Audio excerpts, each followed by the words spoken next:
Ahmedabad Rajkot national highway પર ટ્રકમાં આગ લાગી છે। લીંબડી નજીક છાલિયા તળાવ પાસે ટ્રકમાં આગ લાગી છે। ફાયર વિભાગે આગ પર કાબુ મેળવ્યો। ટ્રકમાં આગની જે ઘટના છે તેમાં કોઈ જાનહાનિના સમાચાર સદનસીબે નથી પ્રાપ્ત થયા। શોર્ટ સર્કિટથી ટ્રકમાં આગ લાગ્યાનું અનુમાન વ્યક્ત કરવામાં આવી રહ્યું છે। દ્રશ્યમાં પણ જોઈ શકાય છે કે એકાએક જ ટ્રકમાં આગ ભભૂકી ઉઠી। આગ લાગતાની સાથે જ વિસ્તારમાં અફરાતફરીનો માહોલ સર્જાયો હતો। જો કે સદનસીબે કોઈ જાનહાનિના સમાચાર નથી। ટ્રક બળીને ખાખ થઈ છે। લીંબડી નજીક છાલિયા તળાવ પાસે ટ્રકમાં આગ લાગી છે।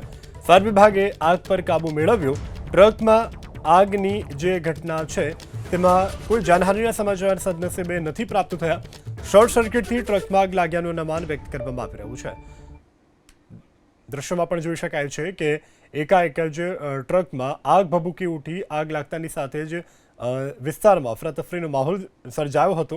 જો કે સદનસીબે કોઈ જાનહાનિના સમાચાર નથી। ટ્રક બળીને ખાખ થઈ છે।